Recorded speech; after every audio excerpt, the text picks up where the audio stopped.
आगे चलो। यहाँ पे क्या करा है, हे अर्जुन तू मुझ में मन वाला हो, मेरा भक्त बन, मेरा पूजन करने वाला हो और मुझको प्रणाम कर। ऐसा करने से तू मुझे ही प्राप्त होगा, यह मैं तुझसे सत्य प्रतिज्ञा करता हूँ, क्योंकि तू मेरा अत्यंत प्रिय है। अब यहाँ पर है मैं, मेरा और मुझ, अपने लिए खुद के लिए बोल रहा है, और यहाँ पर कह रहा है उस, तो ये तो बड़ी भिन्नता होगी। अब हमें इस भिन्नता के बारे में कौन समझाएगा? शास्त्री जी, इस भिन्नता के बारे में कौन समझाएगा? आप समझा सकते हैं? वो भी मेरे पास इतना ज्ञान नहीं है। तो सुनिए अब आप, तो इस भिन्नता के बारे में सुन तो लो जरा, नहीं है। सुन तो लो।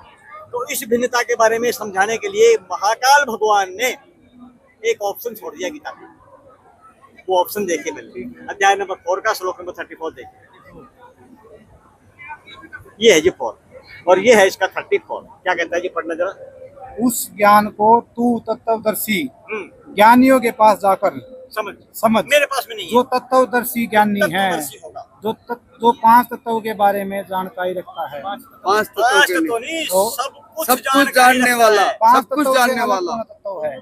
छठा तत्व भी है, एक मिनट है। छठा तत्व भी है। तत्व कौन सा है? कौन सा है छठा तत्व?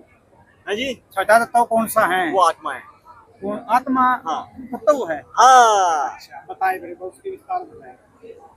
तो उस ज्ञान को तू तत्वदर्शी ज्ञानियों के पास जाकर समझ, उनको। भली बात थी। हाँ, दंडवत प्रणाम करने से कौन सी प्रणाम? दंडवत लंबे लंबे लंबे लेटकर लंबा पढ़ साष्टांग के, प्रणाम होगा। लंबा पढ़ के। और हाँ। अपने लिए कौन सी प्रणाम बताना जरा, दोबारा पढ़ना, फिर पढ़ना इसको याद है। मुझ में मन वाला हो, मेरा भक्त बन, मेरा पूजन करने वाला हो और मेरी मुझको, पूजा- और आगे चलो, और मुझको प्रणाम कर। मुझको प्रणाम कर। हाँ। कौन सी प्रणाम? प्रणाम। सिंपल प्रणाम, प्रणाम। साधारण सी प्रणाम। अपने लिए तो साधारण सी प्रणाम बता रहा है, और उनके लिए दंडवत प्रणाम। तो जो ये तत्वदर्शी संत होगा, ये तो इस महाकाल भगवान से भी ऊपर की पावर होगा जी। जब उसने ज्ञान बताया है, दंडवत प्रणाम करने के लिए आदेश कर रहा है, हाँ, बिल्कुल होगा। तो उनसे ऊपर की पावर होगा। ठीक है। तो इस संसार के अंदर साधारण मनुष्य कोई भी तत्वदर्शी संत नहीं हो सकता।